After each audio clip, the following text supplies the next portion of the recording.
حضرت عثمان رضی اللہ عنہ ان کی سلطنت اور ان کی خلافت پورے 12 سال رہی.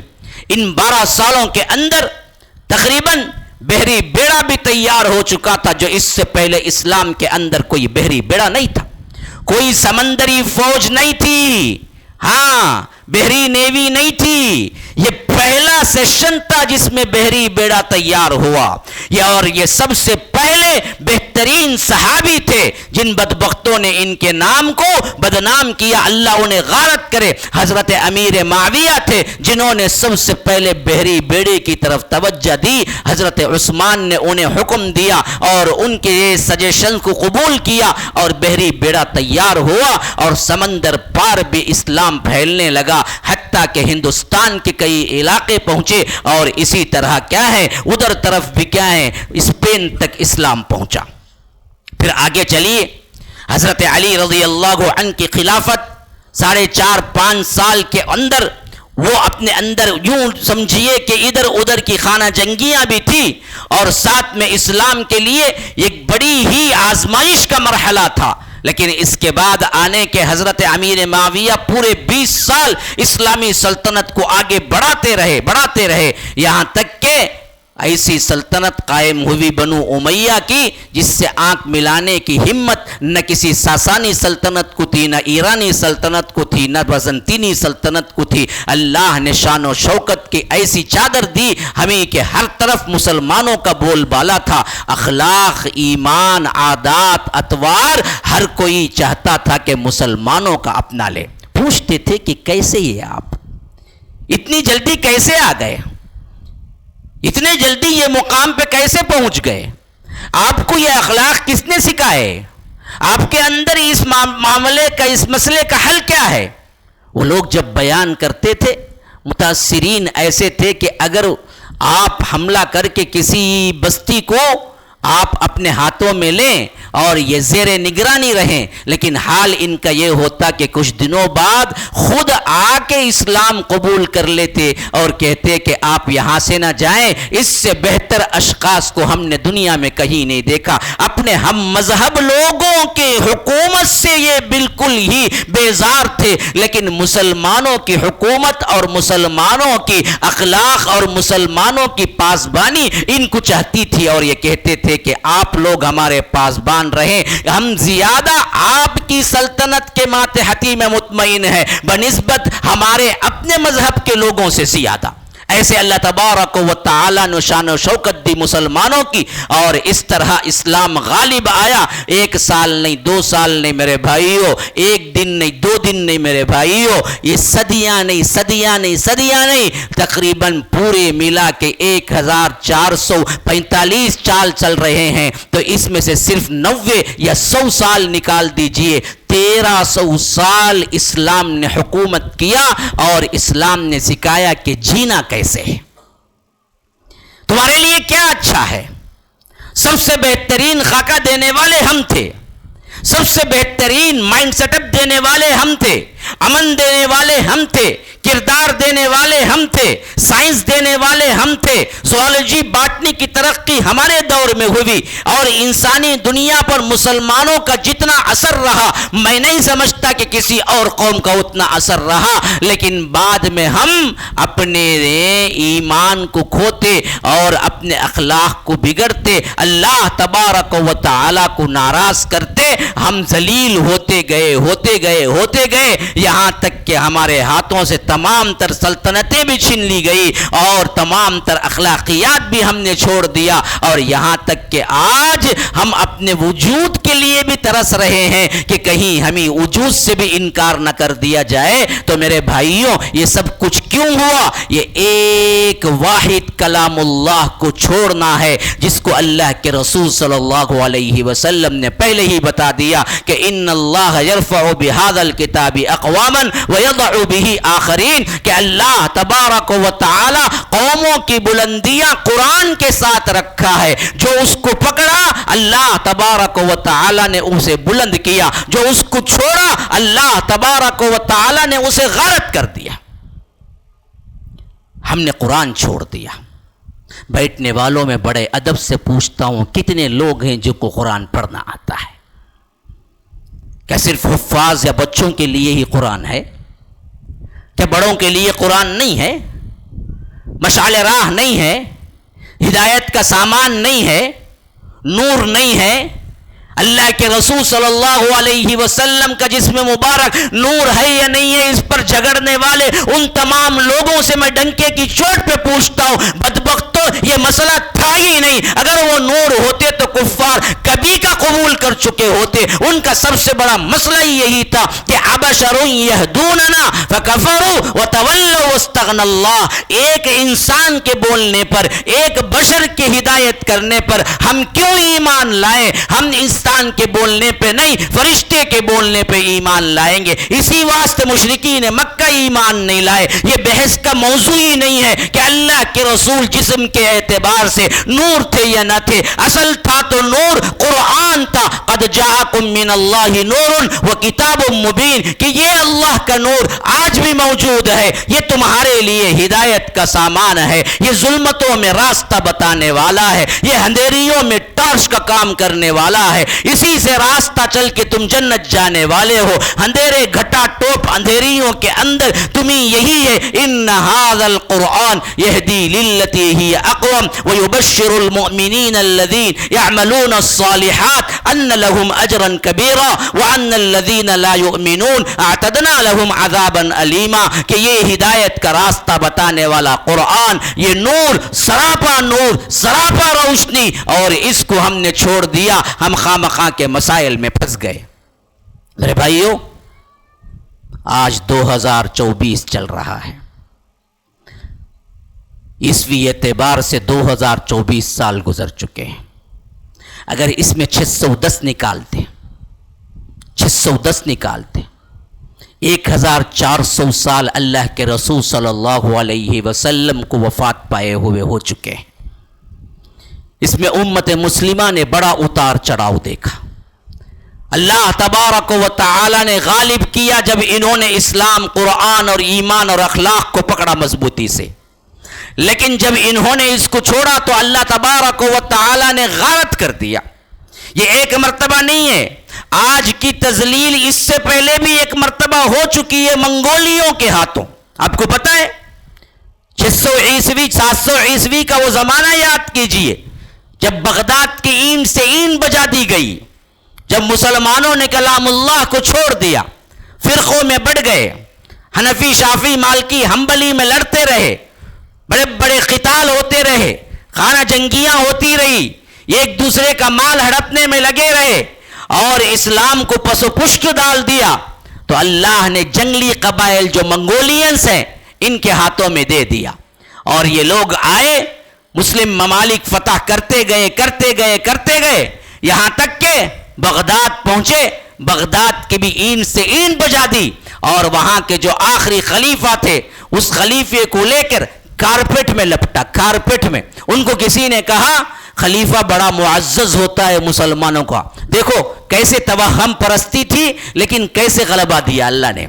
ہاں، جب اللہ تبارک و تعالی غلبہ دیتا ہے، کب دیتا ہے؟ جب مسلمان ذلیل و خوار ہوتا ہے تو پھر ایسے توہم پرستی، ایسے مشرکین کو غلبہ دیتا ہے جو ہر جگہ جا کے چت لیٹ جاتا ہے۔ اشارہ کہاں ہے آپ سمجھ رہے ہیں؟ ہاں، ہمارا اپنا یہ پہلا پرائم منسٹر ہوگا جو دنیا میں جہاں جائے پڑ جاتا ہے لمبا سیدھا۔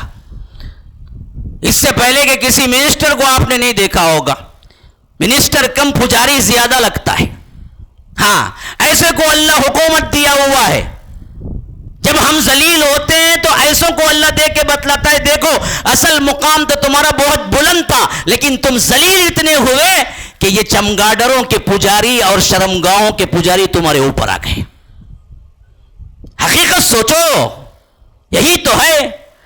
ایسے ہی یہ لوگ بھی تھے منگولینز، جنگلی قسم کے، ان کو کسی نے خیال ڈال دیا تھا ذہن میں، یہ جو مسلمانوں کا خلیفہ ہوتا ہے نا جی، وہ بڑا معزز ہوتا ہے، اگر تم اس کو قتل کرو اور اس کا خون زمین پہ ٹپکے تو یاد رکھو بہت بڑا عذاب آ جائے گا۔ جب انہوں نے بغداد کی اینٹ سے اینٹ بجائی اور مسلمانوں کا خلیفہ ہاتھ میں آ گیا، بالکل پابا زنجیر ان کے کنٹرول میں آ گیا. ہر کوئی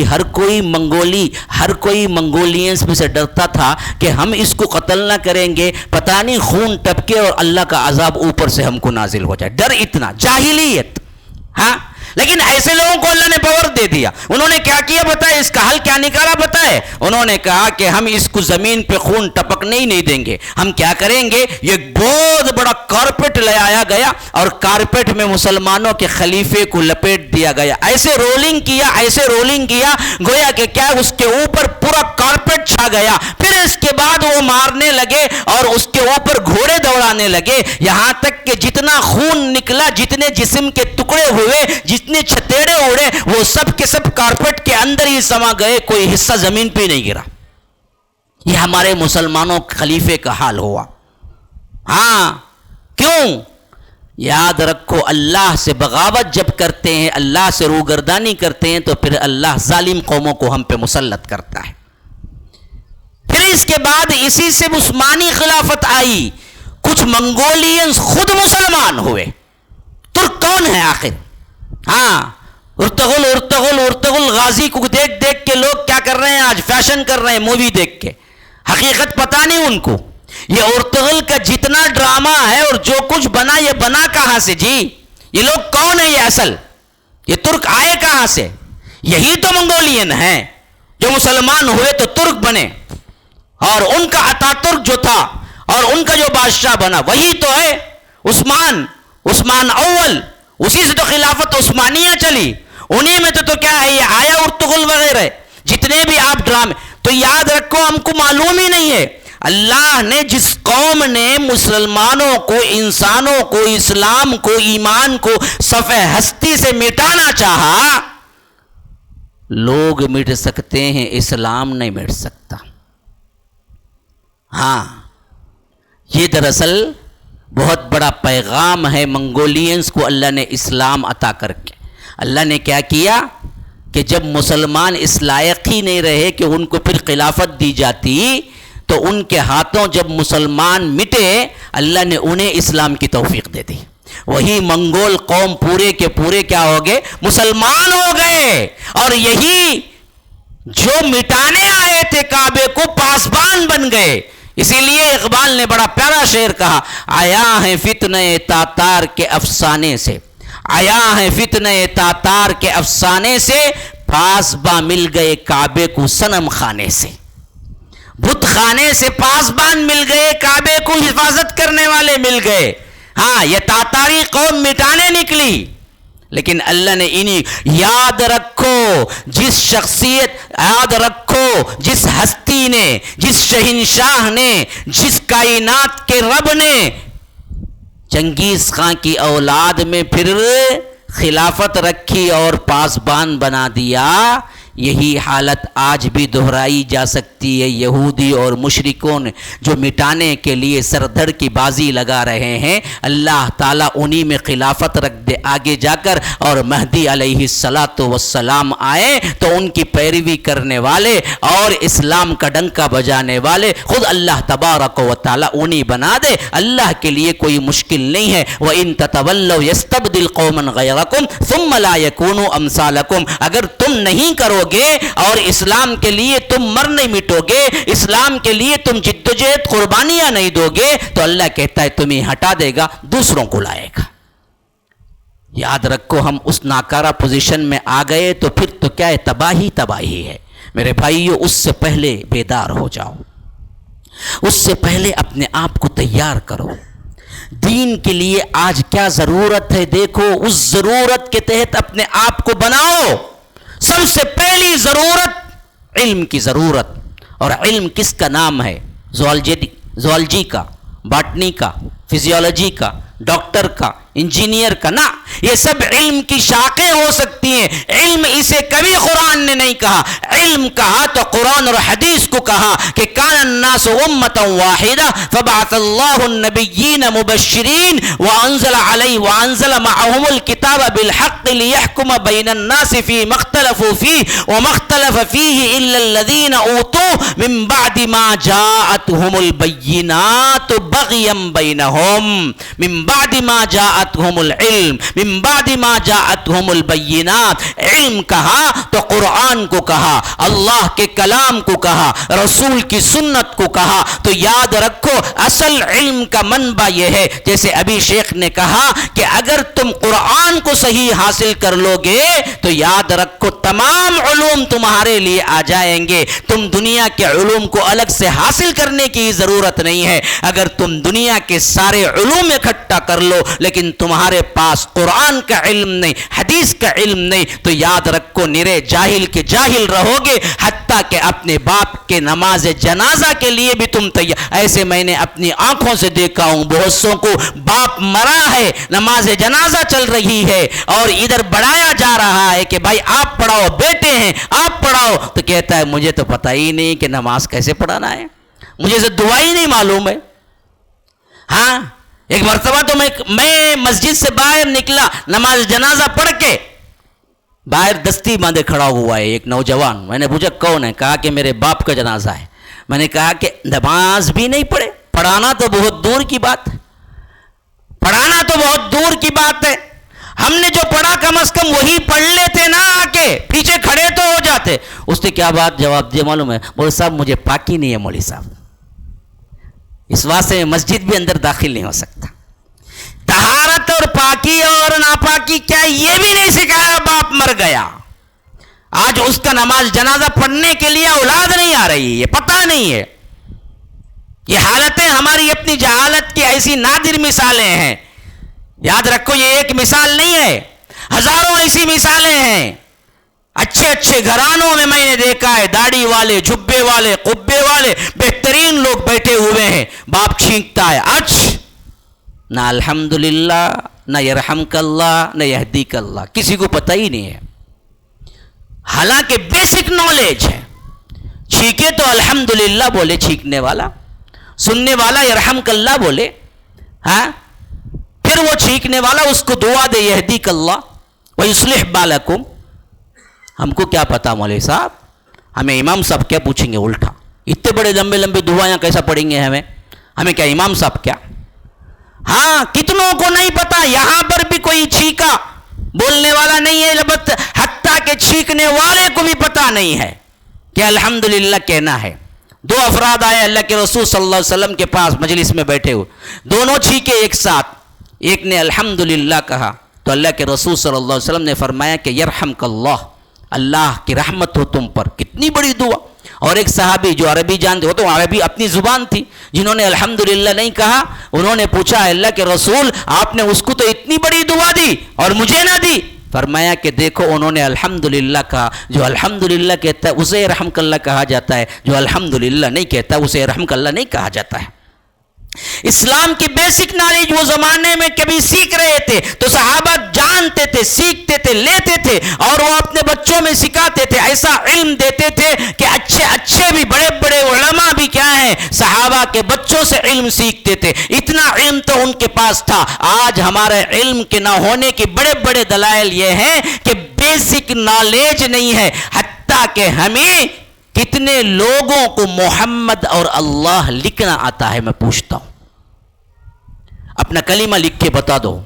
مجلس میں بیٹھے ہوئے کتنے لوگوں کو پتا ہے لا الہ الا اللہ کیسے لکھتے ہیں؟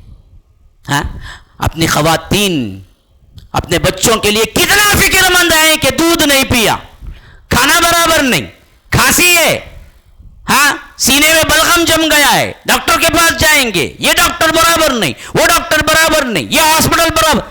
کبھی اس کی بھی فکر کی کہ میرے بچے کو لا الہ الا اللہ بولنا آتا ہے؟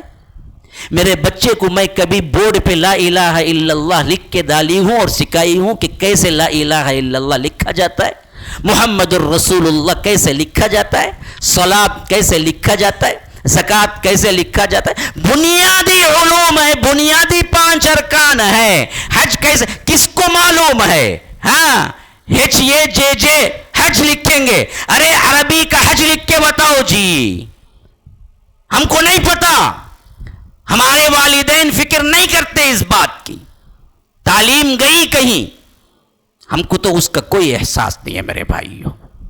ایسے بے علم, ایسے جاہل زندگی گزارتے ہوئے ہم کو تمنا ہے کہ اوپر سے ہمارے لیے انعامات برسے اور سیدھے ہم جیسے ہی وفات پائیں فرشتے آئیں, جنتی فرشتے, اور جنت کا لباس پہنا کے سیدھے جنت لے جائیں. کیسے ہوگا بھائی؟ جس کو تم نے کبھی کھیتی ہی نہیں کی اور جا کے اپنی زمین پہ بیٹھ گئے, یہاں سے بہترین پھل اور بہترین انگور اور بہترین جامن نکلیں گے, تو آپ کو بیوقوف نہیں بولیں گے لوگ؟ تم نے کچھ کھیتی کی نہیں دنیا کے اندر, پھر آخرت میں کون سی کھیتی, کون سا ثمر تم کو ملے گا؟ محنت کرو, اولاد کو بناؤ, بہترین طور پر علم دو. اس کے لیے ہونا کیا چاہیے؟ بہترین خود علم سے آراستہ ہونا چاہیے, بنیادی علوم سیکھنا چاہیے. توحید کے اقسام, توحید کیا ہے؟ اگر میں آپ کو دے دوں کہ توحید کی تعریف کرو, تو آپ میں کون ہے جو توحید کی تعریف کر سکے؟ ہے توحید کسے کہتے ہیں؟ ہاں, علماء کہتے ہیں التوحید معناہ افراد اللہ بالعبادہ, اللہ کو ایک ماننا عبادت میں توحید ہے. وہی اعلیٰ ثلاثت انواع, اس کی 3 قسمیں, توحید الربوبیہ, توحید الالوہیہ, توحید الاسماء والصفات. اما توحید الربوبیہ توحید اللہ بافعالہ, توحید الربوبیہ توحید اللہ بافعال العباد, توحید الاسماء والصفات الایمان بما وصف اللہ به نفسه او بما وصفه به رسوله من غیر تحریف ولا تکییف ولا تعطیل ومن غیر تمثیل. یہ ہے اصل میں شرح توحید ربوبیہ الوہیہ اسماء و صفات کی. کتنے لوگوں کو معلوم ہے؟ بیسک نالج نہیں معلوم ہم کو. ہم کو شرمندگی تو تب آتی جب ABCD نہیں معلوم. کیا جی ABCD بھی تم نے نہیں معلوم؟ کیا بولے جی تمہیں؟ مجھے ABCD نہیں معلوم بولے. اس کے لیے تو ایرا آتا, اس کے لیے تو غصہ آتا, لیکن اللہ کے نام نہیں معلوم, محمد الرسول اللہ کے صفات نہیں معلوم, ہمیں غصہ آیا. اب بھی نہ جاگو تو کیا ہوگا؟ میرے بھائیوں, میں نے یہ طنزاً یہ باتیں نہیں کی ہیں, دل کٹ کے کہا ہوں. درد دل ہے جس کے لیے میں نے شیئر کیا حسن ظن کے ساتھ کہ آپ لوگ برا نہیں مانیں گے. اپنے آپ کو ٹٹولو, کب تک یہ زندگی جئیں گے؟ موت سر پہ کھڑی ہوئی ہے. کوئی نہیں کہہ سکتا کہ ابھی میں نے جو مقررہ مدت ذہن میں رکھی ہے 70-80 سال, اتنے سال ہی کے بعد مروں گا. کون کہہ سکتا ہے؟ کھاتے پیتے نکل جاتے ہیں, بلکہ فٹ پاتھ پر رینگ رہا ہے, کوئی دیکھنے والا نہیں ہے, لیکن 10 سال سے پڑا ہوا ہے فٹ پاتھ پر. کیوں؟ اس کی موت نہیں آئی. اچھا ہٹا کٹا پیسہ جمایا, محل بنایا, سب کچھ, لیکن اچانک ہارٹ اٹیک, مر گیا, لوگ لے جا کے دفنا دیا. کل اچھا تھا بھائی, کل ہمارے ساتھ دعوت میں تھا بھائی, مسئلہ ختم. تمہارے ہاتھ میں تھوڑی ہے وقت.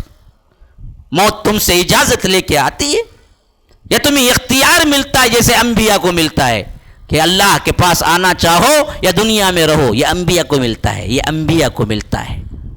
اور کسی نبی نے دنیا اختیار نہیں کی, سب کو اختیار ملا. جب موت کا فرشتہ آیا تو نبیوں سے پوچھتا ہے آپ آنا چاہتے ہیں؟ نہیں, ابھی دنیا میں رہنا چاہتے ہیں. ہر نبی نے کہا کہ ہمیں دنیا نہیں چاہیے. یہ دنیا کیا ہے؟ مچھر کا پر ہے, مکڑی کا جالا ہے, دکھوں کا گھر ہے, مصیبتوں کا نالا ہے. اس میں رہ کے کیا کرو گے؟ کسی نبی نے نہیں کہا کہ میں رہنا ہے. سب نبی نے کہا کہ ہمیں ملاقات کا. اللہ کے رسول صلی اللہ علیہ وسلم کے پاس بھی ملک الموت آئے تو پوچھا آپ آنا چاہتے ہیں؟ نہیں تو آپ رہیں قیامت تک رہیں اور سیدھے جنت چلے جائیں. دونوں آپشن تھے. اللہ کے رسول صلی اللہ علیہ وسلم نے کہا کہ میں رہ کے کیا کروں اس دنیا میں, میرا کام پورا ہو چکا ہے. میں تو اللہ کی ملاقات چاہتا ہوں, رفیق اعلیٰ سے ملنا چاہتا ہوں. اللہم بالرفیق الاعلیٰ, اللہم بالرفیق الاعلیٰ, اللہم بالرفیق الاعلیٰ. یہ الفاظ زبان مبارک پر تھے کہ اس دنیا سے انتقال فرمایا.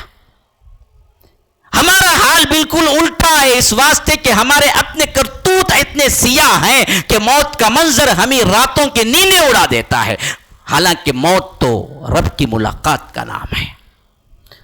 میرے بھائیو یاد رکھو، کتنا بھی جی لو یہ چند روزہ ہے، مرنا تو سب کو ہے، اور مرنے کے بعد کام آنے والا نہ تمہارا بیٹا ہے، نہ تمہارا مال ہے، نہ تمہاری جائیداد ہے، نہ تمہارے محلات ہیں، نہ تمہارے عیش و آرام ہے، نہ تمہاری بیوی ہے، نہ تمہارے کوئی رشتہ دار ہیں، سب بھاگیں گے، سب بھاگیں گے۔ وَأُمِّهِ وَأَبِيهِ وَصَاحِبَتِهِ وَبَنِيهِ لِكُلِّ امْرِئٍ مِّنْهُمْ يَوْمَئِذٍ شَأْنٌ يُغْنِيهِ، ہر کوئی نفسی نفسی کے عالم میں ہوگا، وہاں کام آئے گا تو صرف تمہارا عمل کام آئے گا، تمہاری توحید کام آئے گی۔ نورہم یسعی بین ایدیہم وبایمانہم، سامنے سامنے روشنی بن کے دوڑ رہا ہوگا تمہارا ایمان اور تمہارے نیک اعمال، وہ اندھیری بالکل ایسی اندھیرا پن جس میں کبھی کیا ہے روشنی کی کوئی کرن نہیں ہے، اور بال سے زیادہ باریک اور تلوار سے زیادہ تیز جہنم کے اوپر پل صراط رکھا گیا ہے، اور حکم ہو رہا ہے کہ اوپر سے چلو، اب تھر تھر کانپ رہا ہے۔ ایسے میں اللہ مسلمانوں کو دے گا، یوم تری المؤمنین والمؤمنات یسعی نورہم بین ایدیہم وبایمانہم، ایک بہترین ٹارچ، ایک بہترین نور، ایک بہترین روشنی جو سامنے بھی ہوگی اور بھی بالکل دائیں طرف بھی ہوگی۔ پھر وہاں سے ندا آئے گی، بشراکم اليوم جنات تجری من تحتها الانہار خالدین فیہا، تمہارے لیے بشارتیں ہیں اس واسطے کہ تم نے بڑی محنتیں کر کے جنت حاصل کی ہے، آج تمہارے لیے جنت کی بشارت ہے جس میں تم ہمیشہ ہمیشہ رہو گے۔ وذالک هو الفوز العظیم، یہ بہت بڑی کامیابی ہے، لیکن منگردانی کرو گے، نام کے مسلمان رہو گے، جاگو گے نہیں، پلٹو گے نہیں، زندگی تبدیل نہیں کرو گے، تو اللہ کہتا ہے یوم یقول المنافقون والمنافقات، منافق مرد منافق عورتوں کا حال کیا ہوگا؟ وہ مومنین کے پیچھے بھاگ بھاگ کے ترسیں گے، روئیں گے، تھوڑا سا نور دے دو، تھوڑا سا نور دو، انظرونا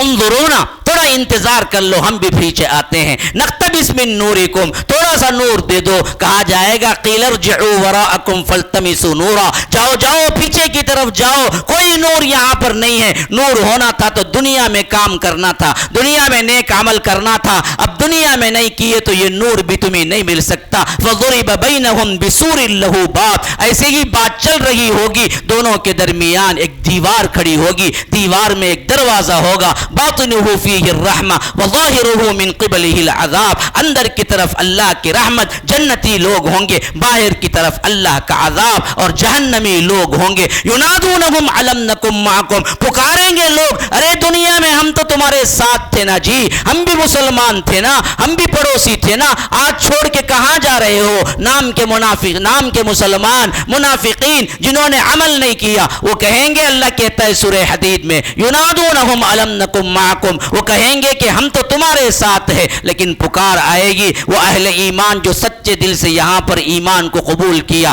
عمل صالح کیا، ڈر ڈر کے زندگی گزارا، علم حاصل کیا، قرآن سے اپنے دلوں کو منور کیا، وہ کہیں گے قالوا بلا، بے شک تم ہمارے ساتھ تھے، ہمارے ہم نام تھے، مسلمان نام تھا، لیکن تم نے فتنے میں ڈال دیا اپنے آپ کو، ولکنکم فتنتم انفسکم وتربصتم وارتبتم وغرتکم الامانی حتی جاء امر اللہ وغرکم باللہ الغرور فالیوم لا یؤخذ منکم فدیۃ ولا من الذین کفروا مأواکم النار ہی مولاکم وبئس المصیر، اب تمہارا ٹھکانہ جہنم ہے، یہی تمہارا مولا ہے، یہی تمہارا کارساز ہے، یہی تمہارا دوست ہے، یہ بڑا برا ٹھکانہ ہے، یہ انجام اچھا ہے یا وہ انجام جہاں تمہارے لیے پکار لگائی جائے گی، بشراکم اليوم جنات تجری من تحتها الانہار، تمہارے لیے ایسے باغات ہیں جس کے نیچے نہریں بہ رہی ہیں، آؤ آؤ تمہارے لیے جنتیں ہیں، وَلِمَنْ خَافَ مَقَامَ رَبِّهِ جنتان، ایک ایک آدمی کو بھی اللہ دو دو جنتیں دے گا،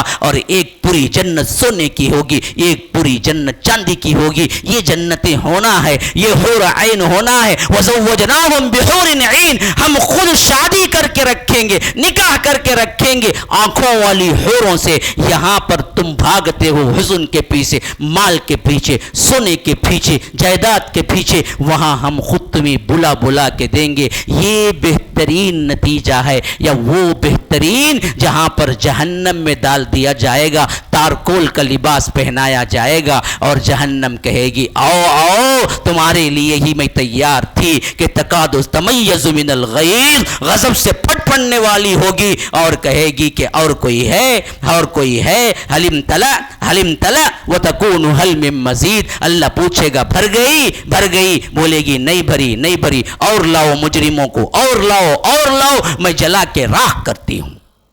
کون سا منظر اچھا لگتا ہے؟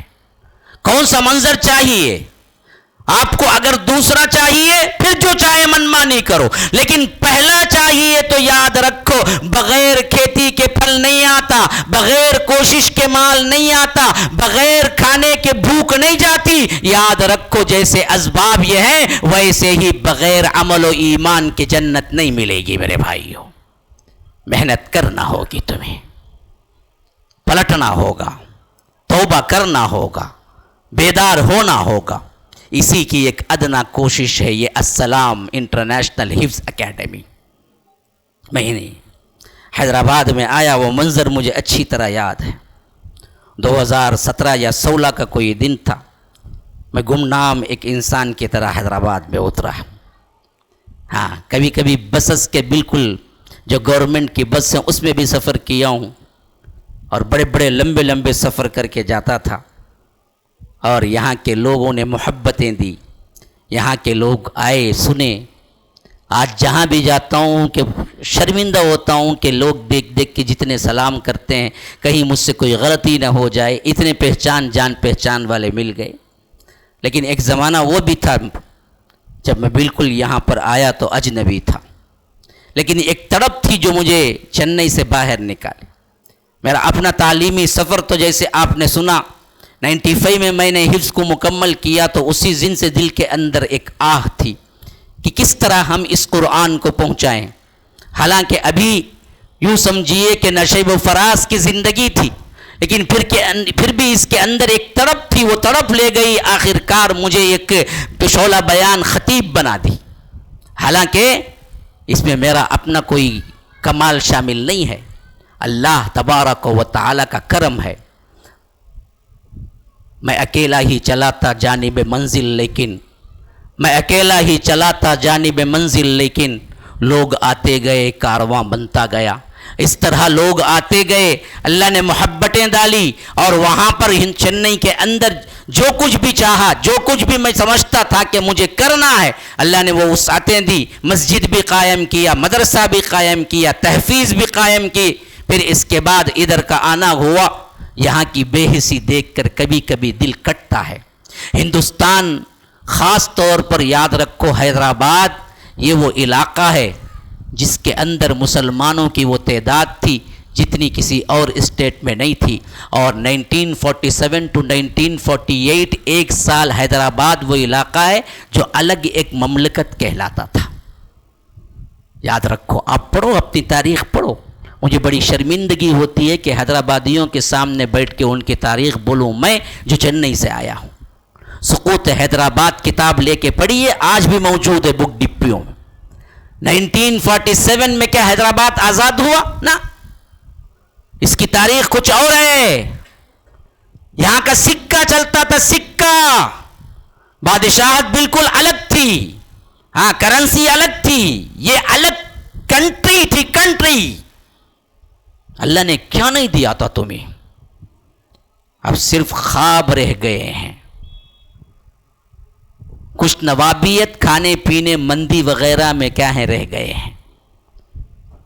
بقیہ وہ چیزیں کہاں گئی تمہارے پاس سے؟ تم نے ہی پامال کر دیا، احساس ہی چلا گیا۔ اللہ نے کن نعمتوں سے تمہیں نوازا تھا۔ ہم تو تیئی کبھی بھی کنارے، آزادی میں نہ نام ہے نہ اس کے بعد نام ہے۔ ہمیں تو تعجب آپ پہ ہوتا ہے کہ ہم چنئی سے آ کے آپ کو حیدرآباد کیا سکھائے۔ افسوس کہ آپ نے کبھی پڑھا ہی نہیں ہے کہ اللہ نے کن انعامات سے نوازا تھا۔ بڑی بڑی شوخیانہ باتیں ہیں بس، لیکن کرنے میں کچھ نہیں ہے۔ اور میں آیا یہاں ہندوستان کے اس علاقے میں تو دل کٹ کے رہ گیا کہ یہاں کے احساس اگر ہم 98% نکال دیں احساس کو تو نہیں ہے، 2% وہ لوگ ہیں جو حساس لوگ ہیں۔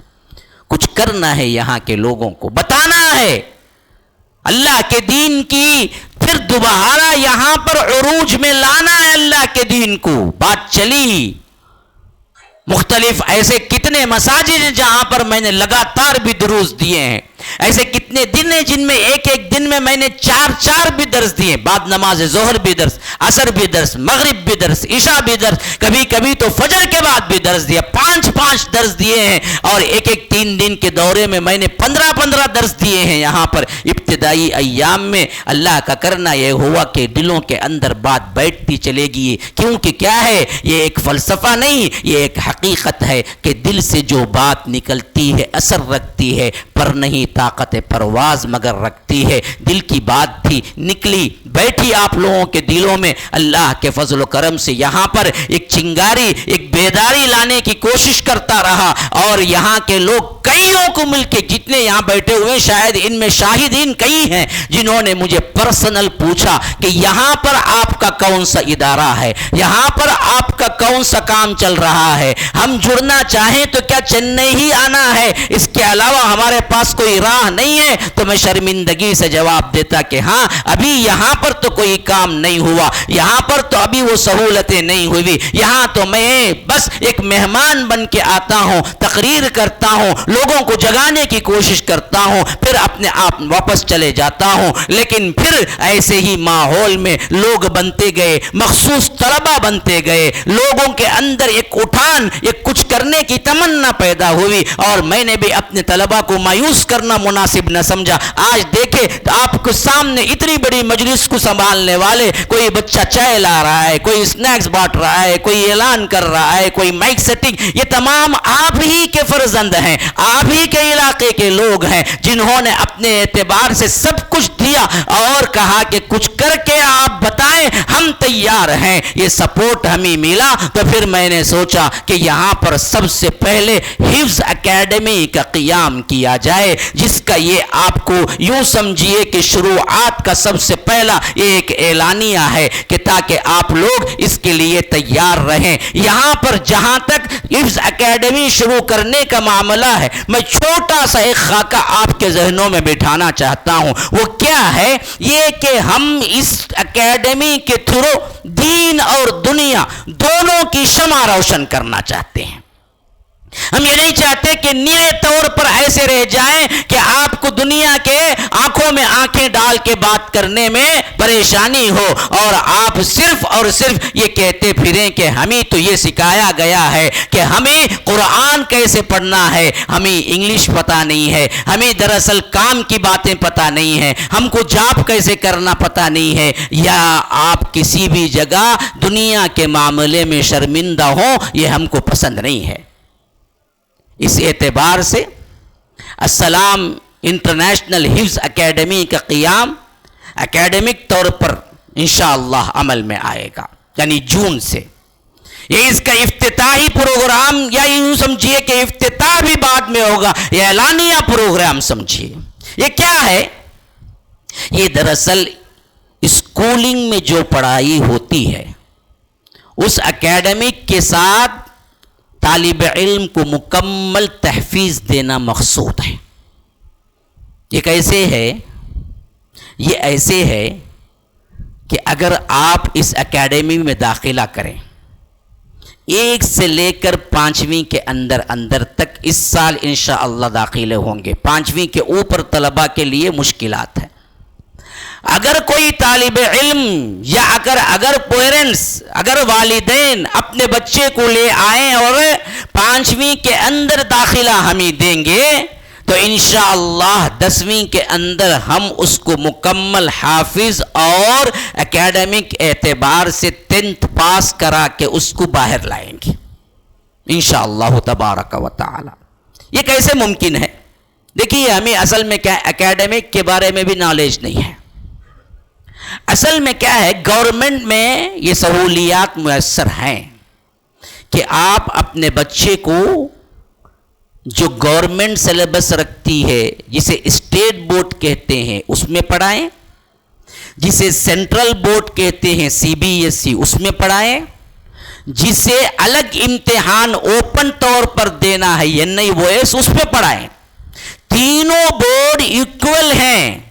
اگر بچہ اچھے مارک سے 10 پاس کرتا ہے ان بورڈوں کے اندر تو +1 میں کوئی بھی اسکول میں داخلہ لے سکتا ہے. لیکن بدقسمتی یہ رہی کہ ہم کو صرف 2 بورڈ معلوم ہیں.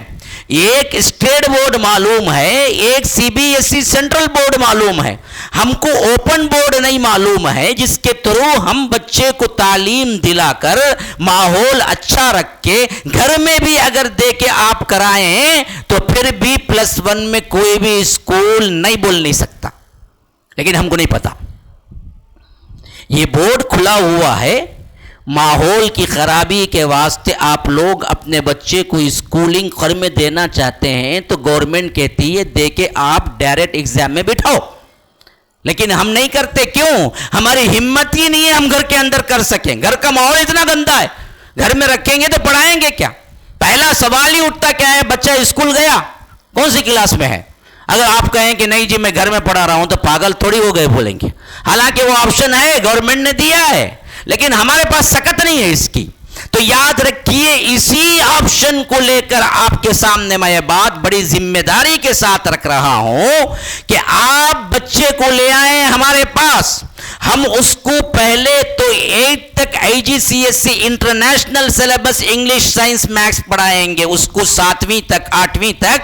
9ویں 10ویں میں 2 امتحان بھی دے سکتا ہے اور ساتھ میں ایک بھی 6 امتحان دے سکتا ہے یا 3 کر کے دے سکتا ہے, یہ نہیں وہ اس بورڈ سے, اور اس کو ہم مکمل 10th مکمل کرا کے نکال سکتے ہیں. ورز بچے کو آپ جو عام اسکولوں میں 10 سال دیتے ہیں وہی ہم کو بھی 10 سال دیں, وہاں وہ بنے گا اکیڈمک میں, یہاں دین و دنیا کا سرمایہ لے کے آئے گا.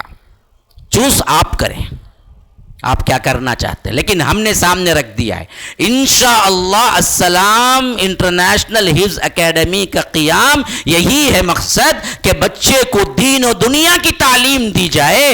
اگر ہاں PP1 PP2 نہیں ہوگا, یہاں پر 1ویں سے ایڈمیشن ہے 5ویں تک اس سال, اگلے سال دوسرے ایڈمیشن بھی ہوں گے, لیکن یہ بات گارنٹی ہے 1 2 3 4 5 تک کے اندر آپ کسی بھی طالب علم کو لے آئیں, وہی اسکول کے وقت کے اندر 8 سے لے کر 4 کے اندر ہم اس کو پڑھائیں گے دین کا بھی علم اور دنیا کا بھی علم, اور خاص 6ویں 7ویں 8ویں کے یہ 3 سال مختص کریں گے حفظ کے لیے, جس میں صرف 3 سبجیکٹ ہی پڑھائے جائیں گے, وہ سائنس میتھس اور انگلش. پھر اس کے بعد وہ مکمل حافظ بنے گا تو ان کے بعد 2 سالہ مکمل اکیڈمک پر توجہ دی جائے گی.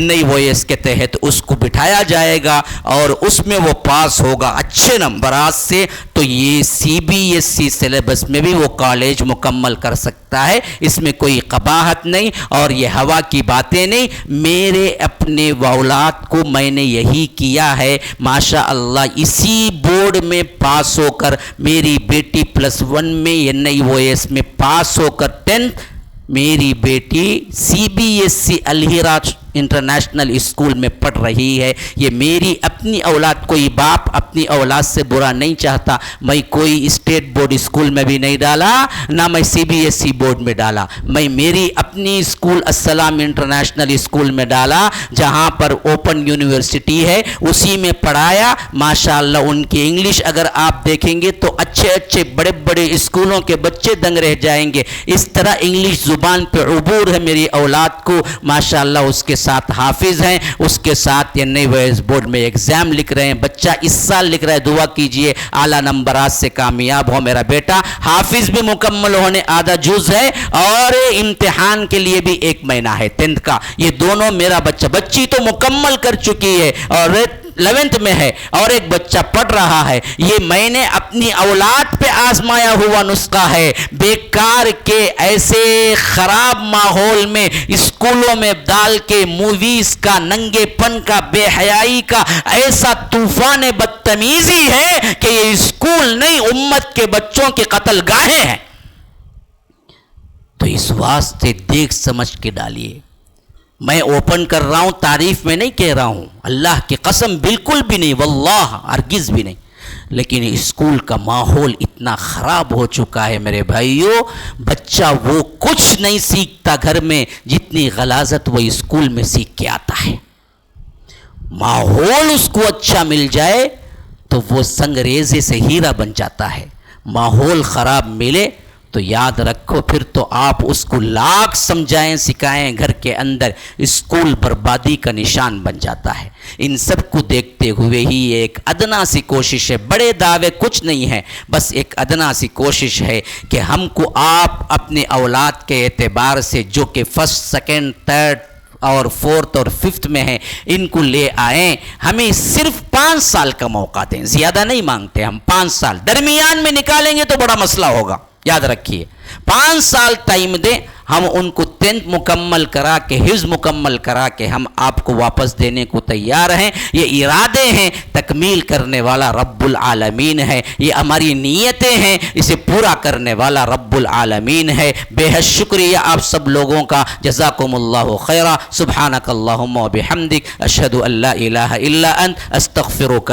و اتوب الیک۔ السلام علیکم ورحمۃ اللہ وبرکاتہ۔ آپ سب کو معلوم ہے، جہاں تک مجھے یاد پڑتا ہے 20 رمضان المبارک 2022 میں اللہ کے فضل و کرم سے اس مسجد کا افتتاح ہوا، اور افتتاحی مجالس میں ہم نے دیکھا کہ شروع میں 2-3 صف بھی پورے نہیں ہوتے تھے عام نمازوں میں، لیکن بہت جلد یہاں کے ایکٹیویٹیز جو ہم نے بڑھائے، تحفیظ کا مدرسہ کھولا اور یہاں پر باقاعدہ طور پر رہ کر اقامتی مدرسہ بھی کھولا، تو اللہ کے فضل و کرم سے 3 فلور ہونے کے باوجود ہمارے ایکٹیویٹیز کے لیے یہ مسجد تنگ دامانی کا شکوہ کرتی نظر آئی، ہمارے لیے تنگ ہو گئی زمین۔ اور عیدین میں تو یہ مسئلہ بھی ہوا کہ کئی لوگ ریٹرن گئے۔ ان تمام چیزوں کو مد نظر رکھتے ہوئے کمیٹی نے ڈیسائیڈ کیا کہ 3واں فلور بھی ڈال دیا جائے اور اس کی چھت بنا دی جائے، مدرسے کے جو طلبہ ہیں ان کی اقامتی طور پر رہائش گاہ کو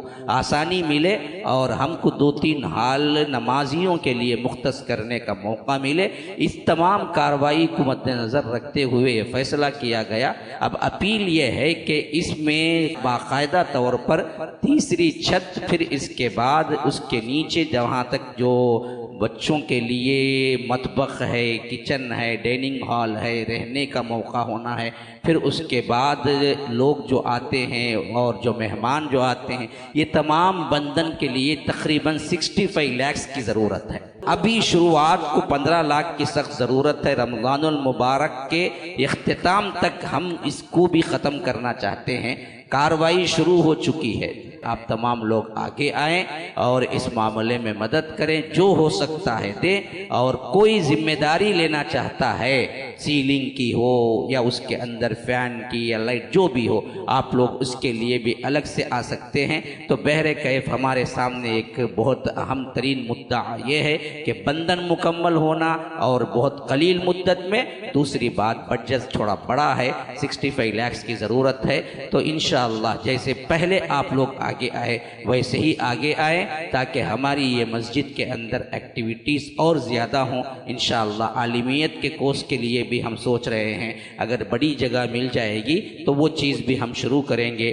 تو بہر کیف اب تو یہ مدعا ہے کہ ہم دراصل پہلے یہ فلور مکمل کریں، تو آپ لوگوں سے یہ التجا ہے کہ اللہ کی راہ میں آئیے۔ جہاں نئی مسجد کے لیے یہ بات آئی ہے، من بنا للہ مسجدن بن اللہ لہ بیتن فی الجنہ، ویسے ہی یاد رکھیے مسجد کی بندن کے لیے بھی یہ بات ثابت ہے کہ اللہ تعالیٰ اس کے لیے بھی جنت میں ایک گھر بناتا ہے۔ اللہ تبارک و تعالی ہمیں اس پر عمل کرنے والا بنائے۔ فجزاکم اللہ احسن الجزا، والسلام علیکم ورحمۃ اللہ وبرکاتہ۔